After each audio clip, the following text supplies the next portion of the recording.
दासान्दि MCLA BPFनि दं James Basumatary किन्तु बिथाङा MCLA जानानै दंब्लाबो बे निसिमा समस्तियाव बिथाङा कुनु पद्धतिबाबो कुनु खारनावबाबो बिथाङा जेबो रायजोनि मोजां खामानि मावनो हायाखै। बिथाङा गावनि बेथनखौ लानानै गावनि नखर संसार सालायनायखौ दैदेनगासिनो दङ। रायजो राजाफ्रा जौगानाय लुबैदोंमोन, बिथांनिफ्राय जेबो जौगाथायनि हाबाफारि मावनो हायाखै। नाथायब्ला जोंनि बिटिआर गभर्नमेन्टनि मानगोनां CM रमद बर'न बिथाङा जोंनि बे निसिमा समस्तिखौ जौगालु हाबाफारिनि गेजेरजों गोबां खामानि हरगासिनो दं, मावगासिनो दं आरो जौगासारगासिनो दङ।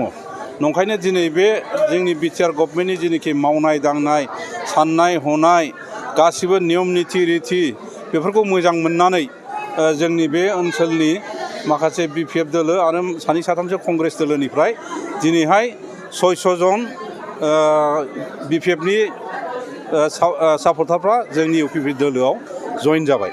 फैबाय थानाय बिसायख'थिनि रिजाल्टआथ' थांनाय बाइ इलेक्सनावनो जोंना निसिमायाव 8000नि बांसिन भट मोननानै निसिमा समस्ति हिसाबै देरहाखादों आरो एबार खमैबो 13000नि खम बारायाव माने बांसिन भट मोननानै निसिमा समस्तिनि जेनोखि काउन्सिल इलेक्सन जागोन बे काउन्सिल इलेक्सनाव 13000निबो बांसिन भट मोननानै देरहासार जानो हानाया गोरलैयै नुहुरगासिनो दङ।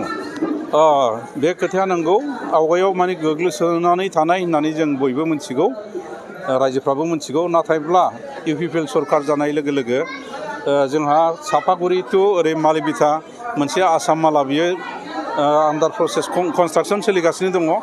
अलमस्ट बियो 2026 बा 26नि एसे ओरैहाय 27नि फार्स्ट मान्थफ्राव बियो जोबहैनायनि लामायाव दङ आरो बेजों लोगोसे बे लामायानो सेम मालिबिथा टु ओरै दागगारिथिं थांनायनि मोनसे प्रप'जाला जाबाय अलरेडि, जास्ट माने एसेल' प्रसेस दंसै, बियो जाखासिगोन आरो बिनि अनगायैबो जौगानायनि हाबाफारि होनोबा आवगायाव गोग्लैसोनानै थानायमोन, कानेक्टिभिटि गैयामोन। जेन'बा ओरै आमगुरि टु उगुरि एरियायाव बारनायनि बा बारबोनायनि बे जेबो सुबिदा गैयामोन, बा खानामाखानि हरिपारनि स्टुडेन्टआनो जा रायजो राजायानो जा आमगुरियाव बाजाराव फैनो हायामोन बा स्टुडेन्टफ्रा हायार सेकेन्डारियाव फरायफैनो हायामोन।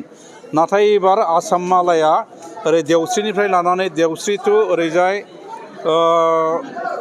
देवस्रि टु थुक्राझार टु आइफवालिजों फैनानै बारगोन, ओमफ्राय बरफोथाराव हाबगोन, बरफोथारनिफ्राय औगुरि टु थ्रु आउट एकदम बे नांगोलफाङाखौबो ब्रिज होनाय जासिगोन। बेयाव नांगोलफाङा बेनिफ्राय आमगुरि बारनानै खानामाख्रा मोनसे दंबावो, बे खानामाख्रानि सायावबो दलाङा जासिगोन RCC ब्रिजआ। बिनि उनाव ओरैहाय दा जेराव आसाम माला मावगासिनो दङ बिजनि समस्ति पार्टआव पुब आमगुरिनिफ्राय बिथांमोना मावदों, ओमफ्राय दा बे आसाम माला गोदाना बे पुब आमगुरियाव जंसन जाहैसिगोन आरोखि। दा बिनि अनगायैबो ओरै आमथेखानि मानसिफ्रा फाथाबारिथिं बारनो हाया बा बेंटल क'क्राझाराव थांनो हायामोन, आरो दा फाथाबारि मानसिफ्रा ओरै आमथेखायाव स्टुडेन्टफ्रा फैनो हायामोन। गोबां दाबो नावजों बारनो गोनां जायो, समाव गोबां इन्सिडेन्ट बायदिसिना जायो। बिनि थाखाय दा बेखौ जों बिटिआर गभर्नमेन्टजों रायज्लायदों आरो बिटिआर गभर्नमेन्टआ दाखालि बे दलाङा जानांगौ होननानै काउन्सिलाव एप्रुभ खालामबाय आरो बेखौ गुवाहाटियाव दैथायहरबाय आरो गुवाहाटिनिफ्राय बियो दिल्लीयाव थांसिगोन। सेंसन जानानै फैबानो बे दलाङाबो जासिगोन आरोखि। गतिके कम्पेरेटिभलि आवगायनि तुलनायाव जोंनि निसिमायाव गोबां माने जौगालु हाबाफारिया जानो थांगासिनो दङ आरो जाबाय थागोन। आरो हा हुनि बाथ्राखौ बुङोब्ला दा अलरेडि माने 5000निबो बांसिन फरेस्ट डिउलार एक्टनि गेजेरजों हा पट्टा बा लेन्ड टाइटेल मोननो थांगासिनो दङ। इतिमध्य प्रसेसा SDLCआव अलरेडि प्रसेसा कमप्लिट जाबाय, पास जाबाय। दा DLCआवल' पास जाबानो गासिबो लेन्ड टाइटेलखौ बिथांमोनहा इलेक्सननि आवगाय हा पट्टाखौ मोननो हासिगोन। थाखो 5 आरो मेट्रिक आनजाद उथ्रिसार जागोन फरायसाफोरनि थाखाय गोजोनथाव रादाब। गोनांथि आरो मोजां खाबुफोरखौ लानानै गुन गोनां सोलोंथाइ होनो नोंथांमोनखौ नेनानै दङ बड'लेण्ड स्टार एकाडेमि क'क्राझारआ। 2024 इं मायथाइयाव क'क्राझार थिथागुरि समबाय मावख'नि साखाथियाव गोदानै गायसनजानाय बड'लेण्ड स्टार एकाडेमि क'क्राझाराव 2025-2026 सोलोंथाइ बोसोरनि गोदानै मुं थिसननाया सोलिगासिनो दङ।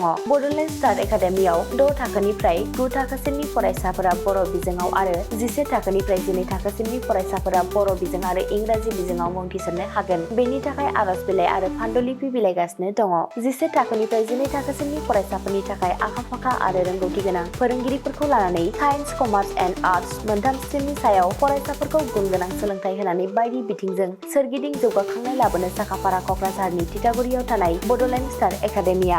बड'लेण्ड स्टार एकाडेमियाव मुं थिसननोब्ला बाङाय बेसेनाव मुं थिसननायनि गेजेरजोंनो फरायसाफोरा गाहायाव होनाय माखासे खाबुफोरखौ मोननो हागोन। इंराजि सोलोंनायनि खाबु, साखोन-सिखोन थाखो खथा, बिजाब बाख्रि, BPL थाखोनि फरायसा फरायसुलिफोरनि मुं थिसननायाव 20% मासुल रेहाय होनाय। बेजों लोगोसेनो नोंथांमोनहा JEE नीट आनजादनि थाखाय बेसेन नाङै फोरोंथाय, मान्थलि मक टेस्ट, जिउ राहा दानाय बायदि बायदि गियानलु आयदाफोरनि उफ्रा सोलोंफारिफोरनि खाबुफोरखौ मोननो हागोन। हौवासा आरो हिन्जावसाफोरनि थाखाय मुलाम्फा गोनां मोजां जामुं आरो मोजां थाग्रा खथानि खाबु गोनां हस्टेलनि खाबुफोरखौबो मोननो हागोन। बिदिब्ला गोबाव खालामाजासे नोंथाङाबो बड'लेण्ड स्टार एकाडेमियाव थाबैनो मुं थिसननायनि थाखाय सुलाद लादो।